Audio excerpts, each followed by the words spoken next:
Hello friends, I am Devendra Rathore from Genex institute Indore. आज हम जिस टॉपिक को शुरू कर रहे हैं it is very important for everyone. आज हम देख रहे हैं कि भारत को आत्मनिर्भर हमें बनाना है, तो उसके लिए आपको जॉब के साथ साथ यदि आप अपना खुद का बिजनेस शुरू करते हैं तो it will be very helpful. और यदि आप जॉब कर रहे हैं या बिजनेस कर रहे हैं, उसमें सबसे इंपॉर्टेंट चीज जो होती है that is accounting. So accounting is a backbone of business. मतलब हर बिजनेस की जो बैकबोन होती है, जो रीढ़ की हड्डी होती है, वो होती है अकाउंटिंग। और यदि अकाउंटिंग को यदि आपने सही तरीके से कैलकुलेट कर लिया है या समझ लिया, तो आप अपने बिजनेस का एक्चुअल प्रॉफिट या लॉस को कैलकुलेट कर सकेंगे या समझ सकेंगे, जिससे आप अंदाजा लगा सकेंगे कि आपका बिजनेस प्रॉफिट में है या लॉस में है। सो हम लोग जिस टॉपिक को डिस्कस कर रहे हैं दैट इज अकाउंटिंग, और अकाउंटिंग को ही हम आपको एक्सप्लेन करने की और समझाने की कोशिश कर रहे हैं। एक सामान्य व्यक्ति को भी अकाउंटिंग आना चाहिए, क्योंकि आप जो भी माल खरीदते हैं या जो भी माल आप बेचते हैं उसमें आपको कितना प्रॉफिट हो रहा है, ये सारी चीजें बहुत इजीली आप कैलकुलेट कर सकते हैं। तो अकाउंटिंग और अकाउंटिंग की टर्मिनोलॉजी को हम आज से शुरू करते हैं।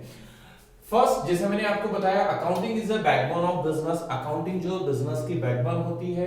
इन India we follow double entry system. India में या भारत में जो डबल एंट्री सिस्टम फॉलो किया जाता है। डबल एंट्री का मतलब होता है कि आप जो भी ट्रांजैक्शंस करते हैं उसका कम से कम दो चीजों पे इफेक्ट होता है। मतलब यदि सपोज कीजिए आज आपने माल खरीदा, ठीक है, तो आप माल खरीदेंगे तो खुद सोचिए, माल खरीदेंगे तो क्या होगा। सर स्वाभाविक सी बात है, जब आप माल खरीदेंगे तो आपका क्या होगा, माल बढ़ेगा।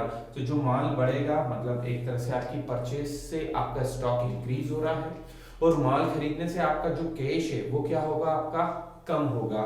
मतलब आपके पास से कैश कम हो जाएगी। तो इसका परचेज और कैश दोनों अकाउंट पे इफेक्ट हो रहा है, इसलिए इसे डबल एंट्री सिस्टम भी कहते हैं हम, और इसे इन डेप्थ में एक्सप्लेन करेंगे आगे। Now we talk about the definition of accounting कि व्हाट इज अकाउंटिंग।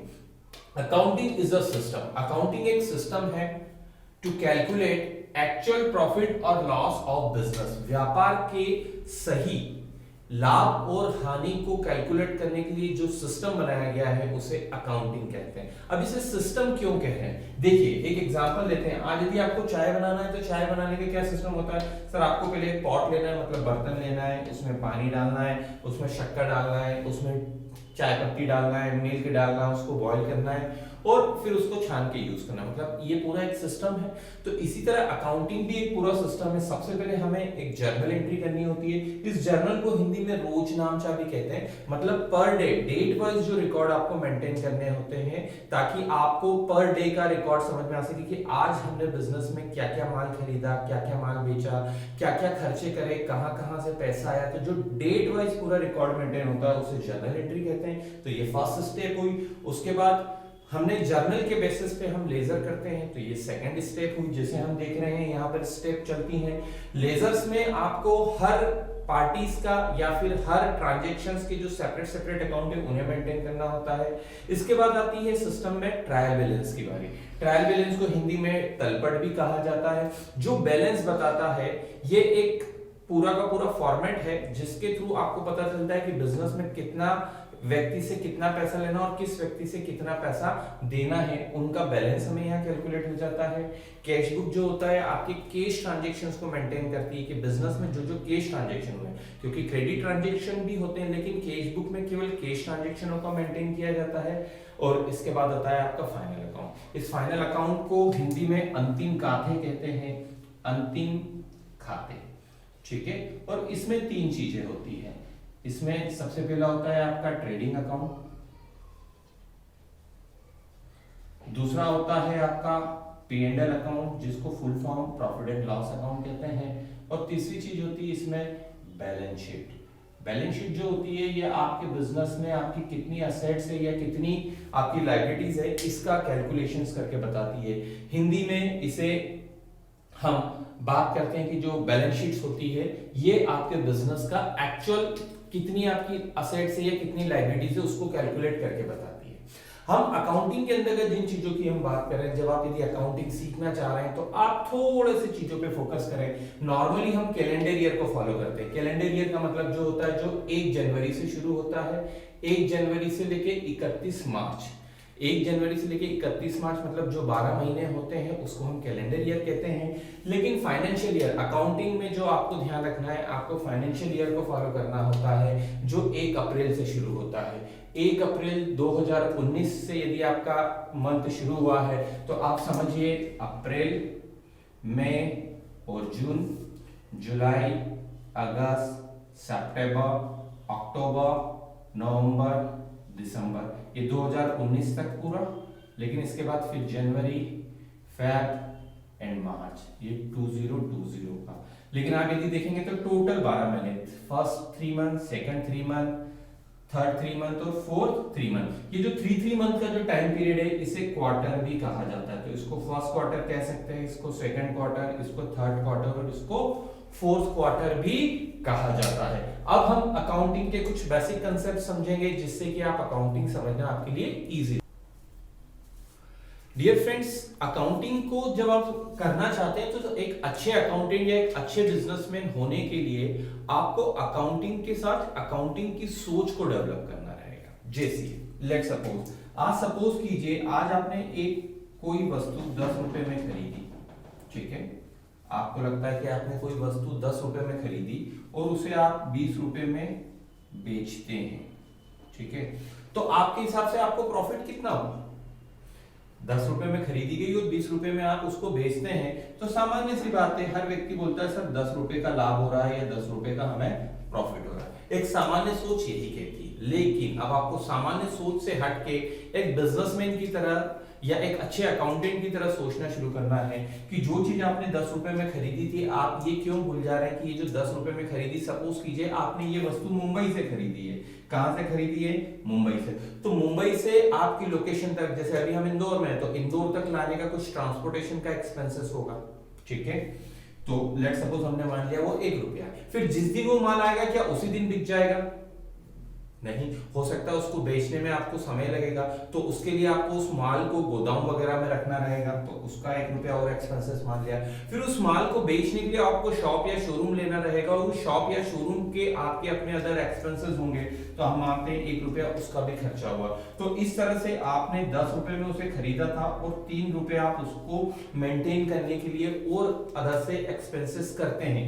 तो 10 रुपए में खरीदा और 3 रुपए उसके एक्सपेंसेस किया, तो टोटल वो पड़ रहा है आपको 13 रुपए के अंतर्गत। तो जब आप उसे 13 रुपए के अंतर्गत बेचते हैं, ठीक है, 13 रुपए में वो आपको कंप्लीट पड़ता है और आप उसे 20 रुपए में बेच रहे हैं, तो आपका जो प्रॉफिट है वो 7 रुपए है, ना कि 10 रुपए। तो जब आपका लाभ जो है वो 7 रुपए हो रहा है तो आपको यही चीज ध्यान रखना है, ये प्रॉफिट तो है लेकिन एक्चुअल प्रॉफिट नहीं। और मैंने आपको पहले ही बताया कि हमें बिजनेस में हमेशा एक्चुअल प्रॉफिट कैलकुलेट करना है। यदि आप यहाँ एक गलती करते हैं तो उसके बेसिस पे और कई गलतियां होंगी, आपकी आगे की बिजनेस प्लानिंग फेल हो जाएगी। आपको लगता है कि आपके पास 10 रुपए जबकि आपके पास 7 रुपए ही है, तो आपके आगे की प्लानिंग फेल होगी।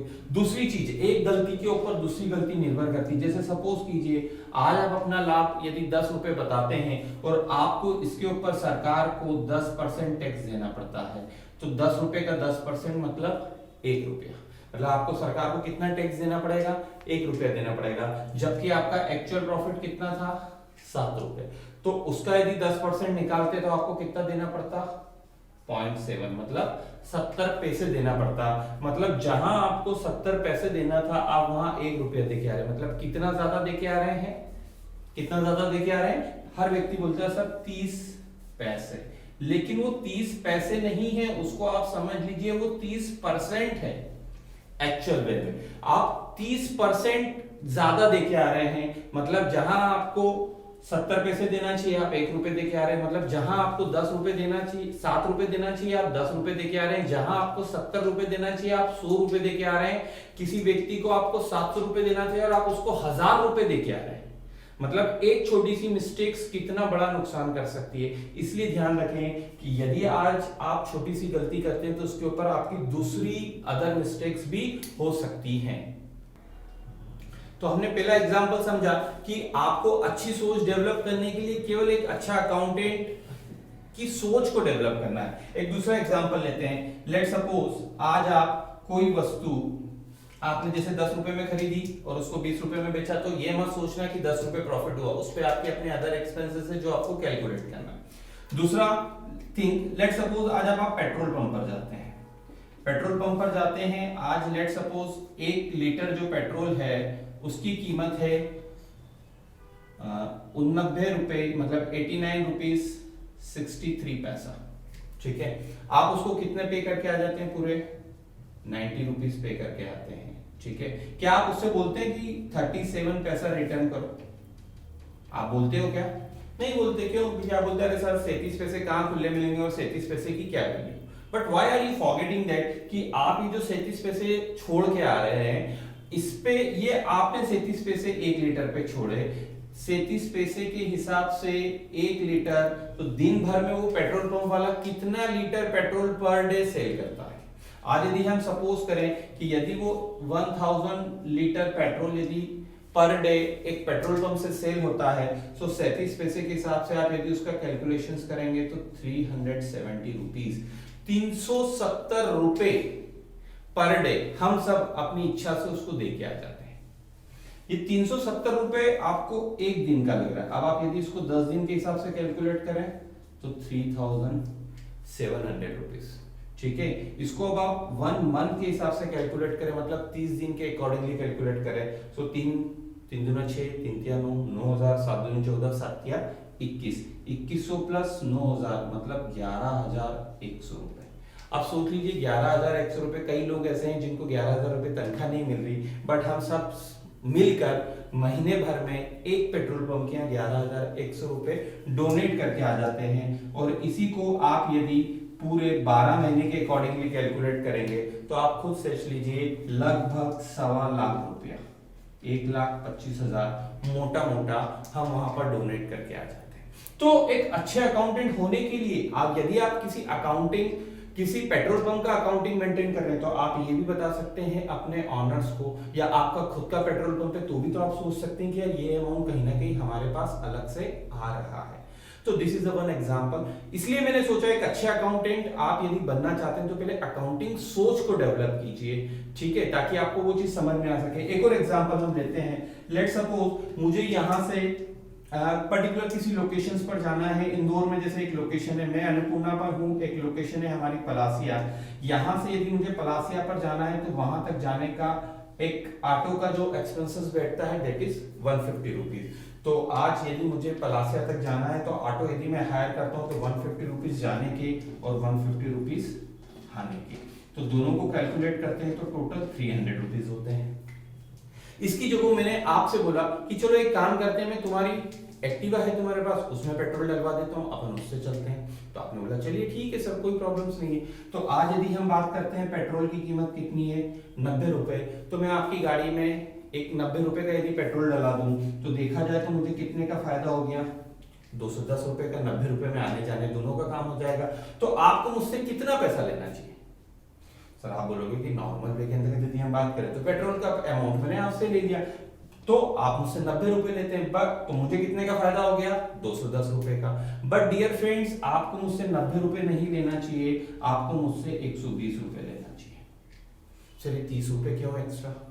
आप क्यों भूल जा रहे हैं कि जो आपकी एक्टिवा यहां से वहां तक गई है, ठीक है, यदि आप हिसाब कर रहे हो तो सब चीज का करो, वैसे तो आप पेट्रोल का भी पैसा नहीं लेंगे तो भी चल जाएगा अपने दोस्तों से, लेकिन यदि आप सही हिसाब किताब कैलकुलेट कर रहे हैं तो आप क्यों भूल जा रहे हैं कि जो आज आपकी एक्टिवा 60,000 रुपए की या 70,000 रुपए की, एक महीने बाद आप यदि उसको बेचने की कोशिश करेंगे तो उसके ऊपर डेप्रीशिएशन लगता है, ठीक है। What is depreciation? जो आपकी स्थायी संपत्तियां होती है उसके मूल्य में जो कमी, तो जो आज एक्टिवा 10,000 रुपए की आप एक महीने बाद बेचने की कोशिश करेंगे तो उसकी कीमत में कुछ ना कुछ कमी आई ना।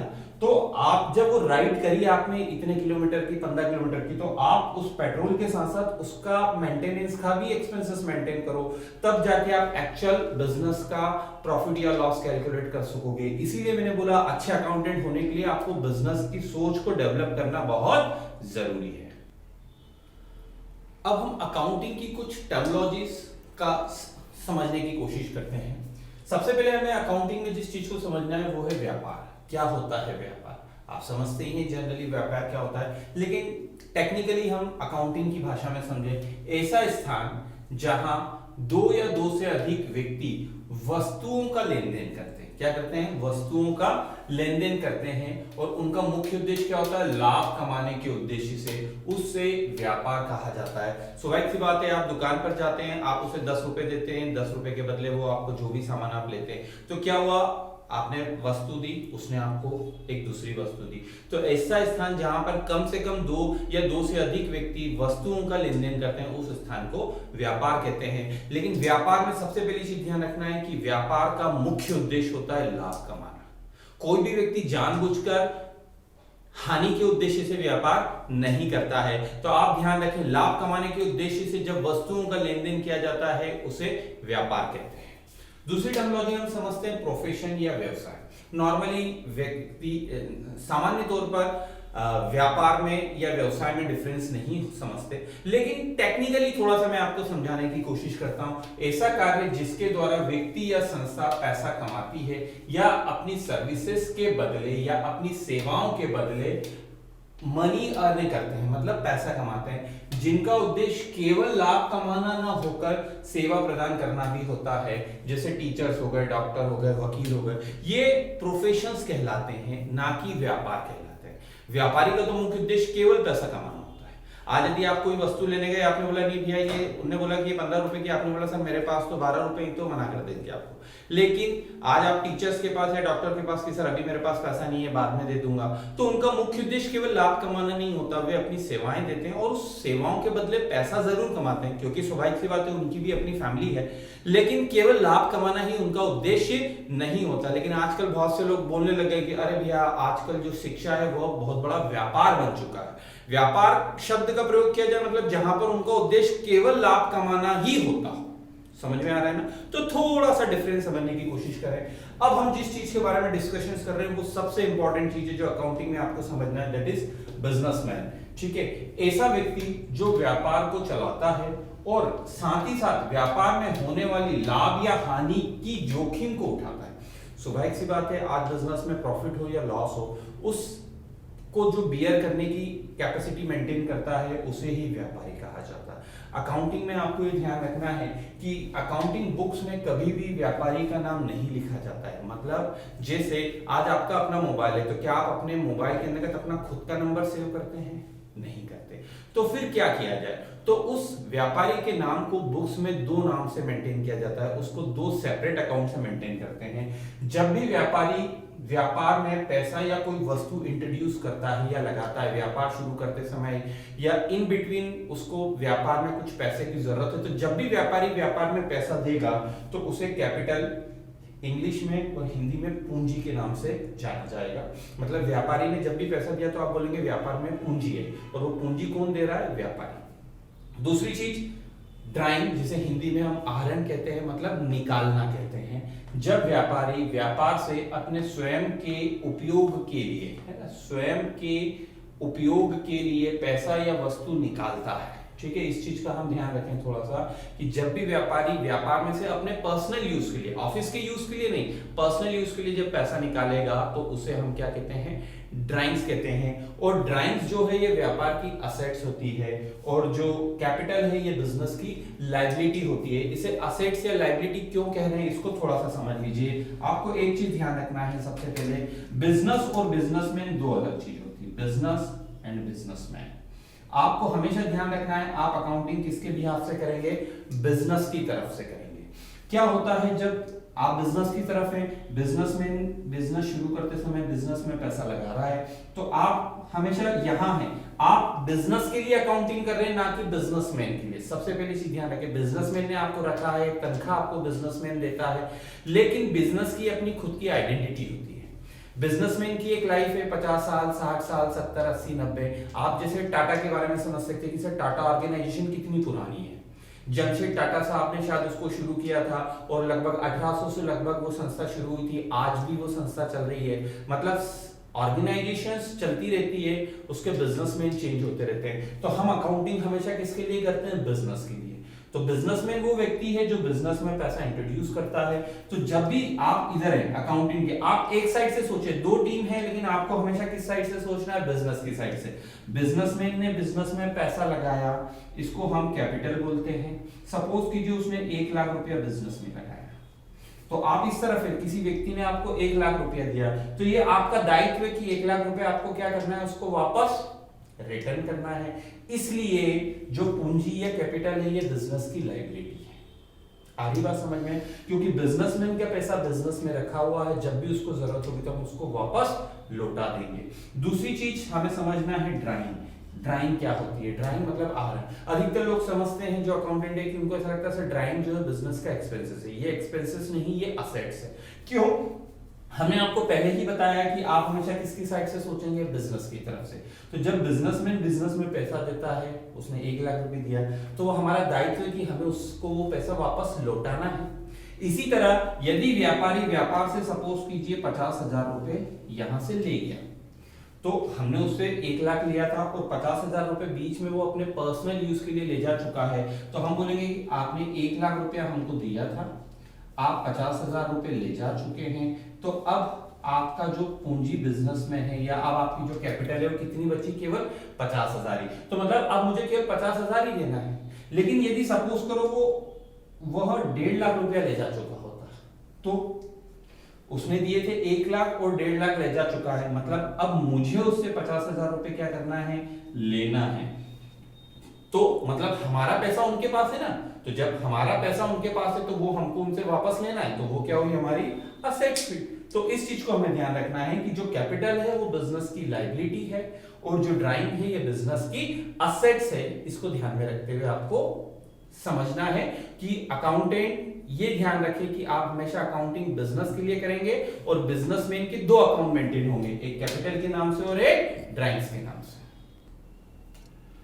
अकाउंटिंग की और भी टर्मिनोलॉजीज हैं जिनको मैं अब आपको नेक्स्ट लेक्चर्स में एक्सप्लेन करता हूं। आप कंटिन्यू इन सीरीज को देखते रहें ताकि आपको समझने में इजी रहेगा। सो डियर फ्रेंड्स, इस चैप्टर्स को ध्यान से समझें। आप अपने फ्रेंड्स, अपने रिलेटिव्स जो अकाउंटिंग सीखना चाहते हैं उन्हें भी ये समझाएं, क्योंकि इस समय अकाउंटिंग सबसे इंपॉर्टेंट चीज है, आप चाहे जॉब करना चाहें या बिजनेस करना चाहें। Thank you to watching us.